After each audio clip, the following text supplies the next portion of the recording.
أعوذ بالله من الشيطان الرجيم. بسم الله الرحمن الرحيم. مثل الذين ينفقون أموالهم مثال دا کسانو چی خرج کئی مالون اخبل فی سبیل اللہ فلارد اللہ کی کمثل حبہ وشان دیوی دانی دے انبتت 7 سنابل چرا زرغن کی ووگی فی کل سنبلت 100 حبہ فهر وگی کی سلدانی واللہ یضاعف لمن یشاء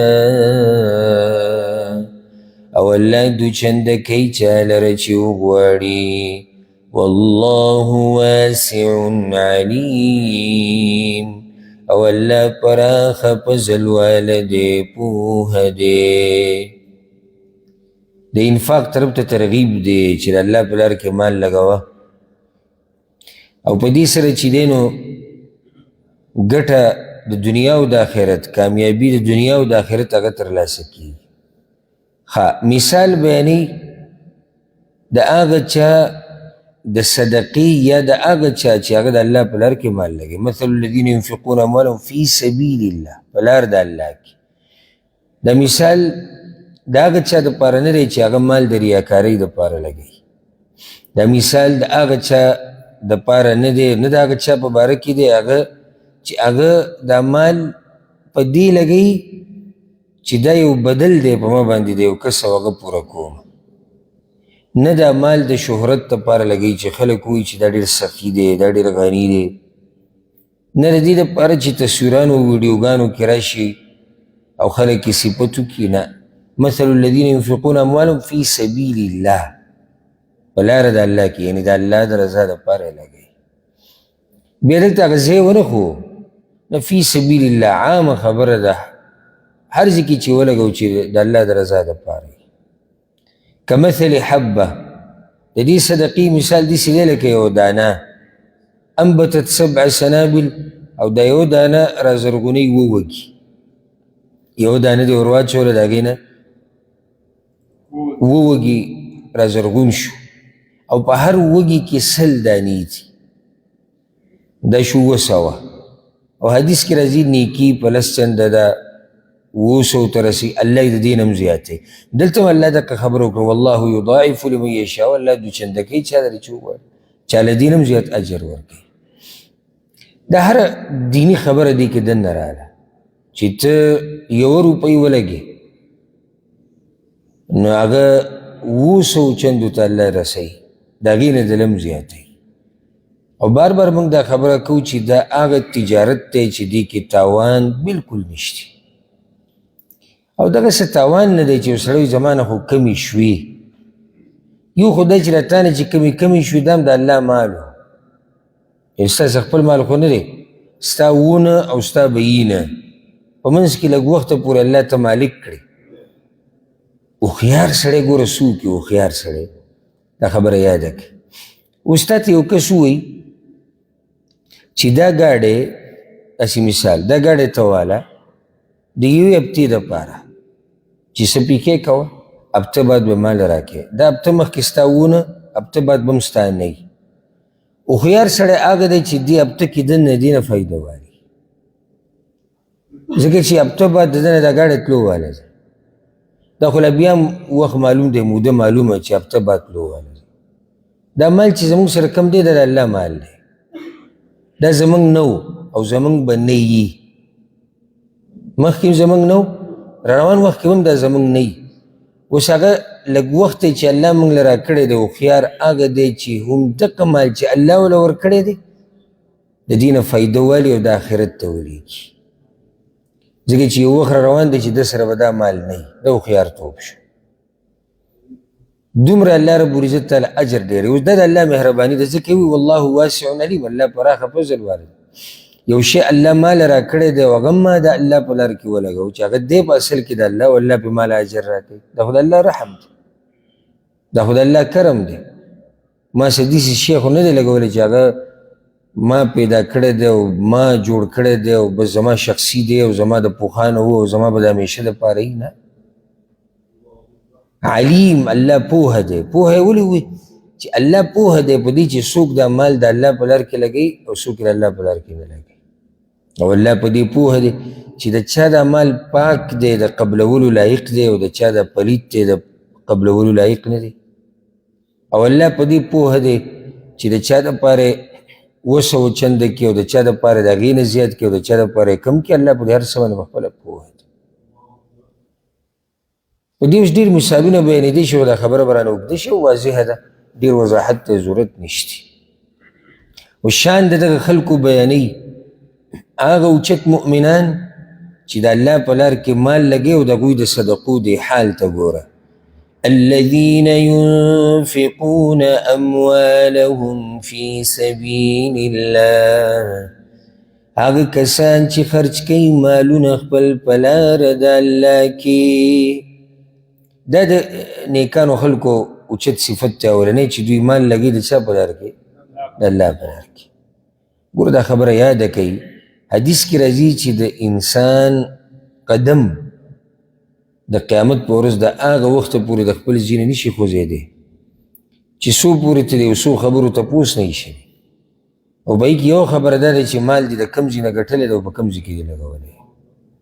دې به تپوس کړي کوم ځای نه دې ګټلی کوم ځای کې دې لګولی. یوازې خبره د ګټلو هم نه دی. یو سړی خوشحاله وي زه حلال مال ګټم، لګولی دې په کوم ځای کې دی. نو داسې نه چې په لار د شیطان کې دې لګولی، په ګناهونو کې، په فحاشۍ کې، په ډمتوب کې، په خباستونو کې، په فسق او په فجور او په فساد کې او په نشو تماشو کې. دا فی سبیل الله، په لار د الله کې مال لګوه. بل ثم لا يتبعون ما انفقوا، بیا نه ورپسې کوي په هغه څه پسې چې خرج کړي دي. منا ولا اذى، زباتنه او نه ضرر ورکول. یو خو دا چې مال لګوي د الله په لار کې. دویم دا کم مال چې لګوي نو په دې پسې بیا نه زباتنې کوي او نه تکلیف ورکوي. زباتنه ګوره صرف په ژبه نه وي، دا خبره مې یاده کړي. زباتنه په زړه کې وي. لکه اوس صحیح د سړي په ژبه باندې څه ونه وي، زباتنه په زړه کې په مخه دا خبره راولي، ما هو به زه یو څوک یم. دا سړی یو ورځ دا ټک خطا چې کوم عبادت کې دا هم پرېږدي، ځکه چې هلته په زړه کې بار بار راولي چې زه هم څوک یم، توره مې والی ده، اسمان مې راکوز کړی ده او ځمکه مې بره خیجولې ده، هغه ټولې ده 5 روپۍ ورکړي. زباتنه یوازې په ژبه نه وي، د ژبې هغه زباتنه دا د مؤمن شان نه دی. یو دوی زباتنه نه کوي، موږ جو بسو، موږ ولګولې او موږ او خبره به راتاو کي د قضیې ته به راولي په خپله. یعنې تا سره چې کله خبرې شروع کړي که نه، کوشش یې دی چې په څه طریقې سره دا موضوع دی راتاو کړي خپلو 10 روپو ته، او بیا پکې په منځ کې ووایي چې موږ خو جو ویلای نه ده پکار، خو نو چې نه ده پکار ژوګلی کښېنه که نه. اوس ضرورت راغی، د دې خبرې نه بغیر کار نه کېدو. یا کله سړی د خیر کار راښکاره کوي په دې نیت چې د ده تابعداري وشي. لکه یو سړی ترغیب ورکوي چې دا نور خلک هم راګرم شي په دې نیکۍ باندې، دی به کې داسې ووایي چې ما هم دا کار کړی دی. دا جدا مسله ده، خو اصل یې په هر ځای کې. او بیا مزه دا وکړي چې فیسبوک ته ور وخېږي او یوټیوب ته چې ما دا کار کړی دی او ما دغه کار کړی دی. دغه شان په مخه هغه کس باندې کس ته زباتنه کول چاله چې دې ورکړي دي، په مخه هغه ته رایادول. څنګه ښایي سړی به اوس غریب له پیسې ورکړي، دا بیا ځای په کوم ځای کې دې ولګولې؟ پوره خو وي که نه؟ سپک کار کې سپک په نسبت د دیندارۍ، سپک په نسبت د سړیتوب. یو نیم سړی که دیندار هم نه وي که نه، خو بیا هم د هغه سړیتوب وي چې دا خبره ورته بده ښکاري، چا سره ښه وکړي به چا ته نه وي. پیسې دې ورکړي غریب د په شرمونو وشرمو. دغه شان تکلیف ورکول پکې نه وي ولا اذى. تکلیف څنګه وي؟ د دې اوس ډېر مثالونه کېدی شي. یو تکلیف دا دی چې ته به هغه چا سره چې دې ښه کړي دا به پازابې نه. پازابول داسې چې کله ورته سړی سخته خبره وکړي، لکه پیسې ورکړي او غریب راغی خپل حاجت واله ورکېږي ځه خواشي یو مړه تاسو نه مړېږئ. کم وه دا تاسو خپل کار ولې نه کوئ یاره ځان له، او دا تندی به یې تریو کړی دا چغې به ویو دا خرش پرش یې لکه مه ورکوه په تا باندې چا څه زور دی چې غریب دی پکې بې عزت هم کو. ته د هغه د حال نه خبرې، ته د هغه د مسلو نه خبرې. داسې م لیدلي چېرته که نه م لیدلي داسې پکې ډېر شی شته. نو غریب ته به تکلیف ورکړي، ضرر به ورته ورکړي، پازاب یې کړي، بې عزته یې کړي، کنځلې به ورته وکړي، دیکه به وله ورکړي، او بیا به د هغې نه بعد ولې یو 2 روپۍ ورکړي. نو د اوچتو مؤمنانو په مال لګولو کې دا قصه نشته. یو پکې اثباتنې نه دي، یو چا تکلیف نه ورکړي. الله دوی له څه ورکوي؟ لهم اجرهم عند ربهم، دوی دپاره اجر دی په نزد د رب د دوی. ولا خوف علیهم ولا هم یحزنون، او نه به یې څه یره په دوی باندې او نه به دوی غمجنه کېږي. چې دومره اوچت صفات پکې دي نو الله وایي چې دوی دپاره پوره اجر دی او نه به غمي نه به یری. د دې وضاحت مخکې شوی د غم او د یری. قول معروف، وینا نیکه، ومغفرة او بخنه، خیر من صدقة يتبعها اذى، غوره ده د هغه صدقې نه چې ورپسې په هغې پسې تکلیف ورکول. والله غني حلیم، او الله بې حاجته دی، صبرناک دی. قول معروف، وینا نیک، او بخنه کول غوره دي د هغه صدقې نه چې تکلیف ورکول پکې. دې څه مطلب شو؟ مطلب دا دی غوره وینا څه ده؟ لکه یو سړی تا پسې راغی او تا ته وایي چې ماله مال راکړه، زه غریب یم، زه فقیر یم، ما ته دا مسله، ما ته دغه مسله. کذباتنه کې او که یې بې عزته کې او که یې د خلکو په مخ کې شرمې او بیا یې پې پوزې له راولي او د مرۍ نه یې پې نیسي، الله وایي د دې نه ښه دا دی چې ښکلې وینا ورته وکړي او واپس یې کړي. ګناهګار خو نه شوي که نه. ښکلې وینا اوس څه ده چې الله دې دله درکړي او دوا ورته وکړه او بس واپس یې کړه. یا دا چې وایي سړي سره وشتي نه زما وس نه رسي، یا بله څه لار ورته وښایي چې داسې وکړه داسې وکړه دغه وکړه. دا خپل تکلیف نه دې بچ وساتو. تا ته پته دی چې زما طریقه کار بیا داسې دی چې په شرمونو به دې بیا وشرموم. نو د هغې نه ښه دا دی چې سل ځان په ګناه کې ورچې، ښکلې خبره ورته وکړه. او بخنه، بخنه څنګه؟ نو بعض مفسرین وایي معنی دا ده، وایي وینا نیکه او بخنه د الله د طرف نه چې الله دې وبخي، دا د دغه صدقې نه غوره دی چې ته پکې تکلیفونه ورکړي. او چې حدیث وضاحت کړی دی وینا نیکه او بخنه کول دی فقیر ته، دا ډېر غوره کار دی. نو فقیر ته څنګه بخنه کوي؟ محتاج ته. کله دا محتاج سړی تنګ کړي ونښلي سړي پورې، داسې ټیم کې به صبر نه کار دی. انسان ته ګوره دا خبره یاده کوي، د ځان نه به د چا په باره کې یو نقشه په ذهن کې نه جوړوي چې دا داسې دی او دا دروغجن دی او دا دوکهباز دی. چې دومره نښتی دی نو ته د هغه د حالاتو نه نه خبر. کله د دې غریب دا نښته په یو چا پورې د دې د لاسه هغه ته تکلیف میلاو شي، الله وایي بخښنه ورته کوئ. څومره ښایسته دین دی، بخښنه ورته کوه، خیر دی.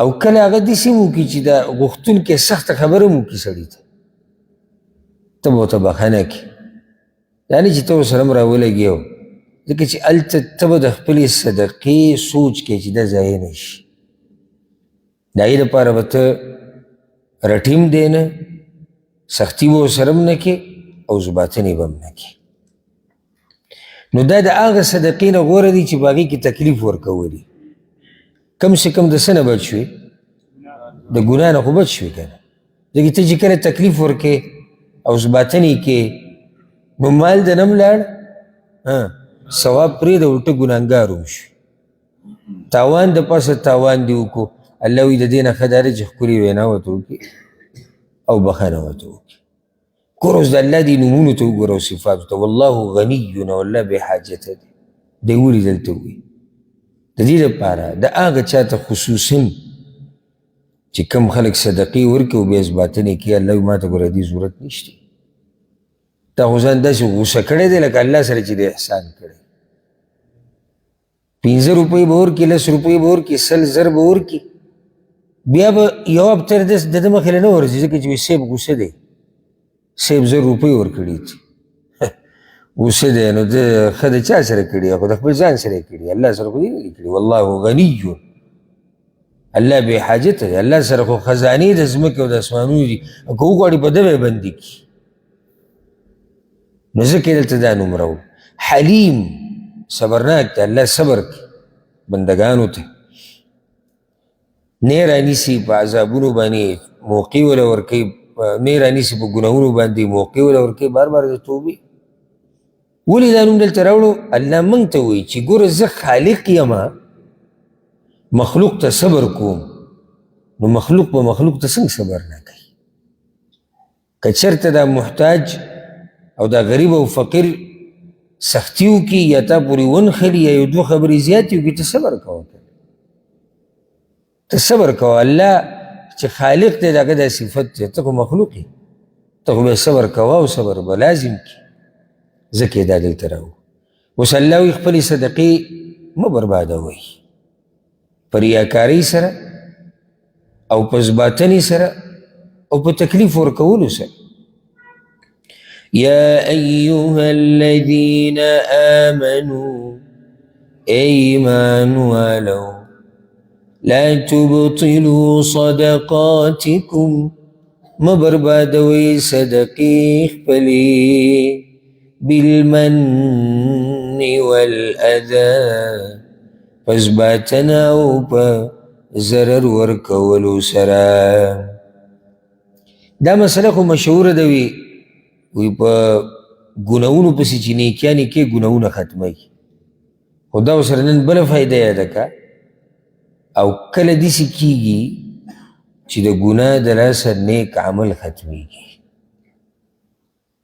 دلته دا فایده راغله لکه نیک عمل هغه څه کړی دی صدقې ورکړې ده صدقې برباده کړه باطله کړه په یو ګناه سره صرف هغه عمل بربادیږي کمی سره چې تعلق دی بل نه صرف هغه عمل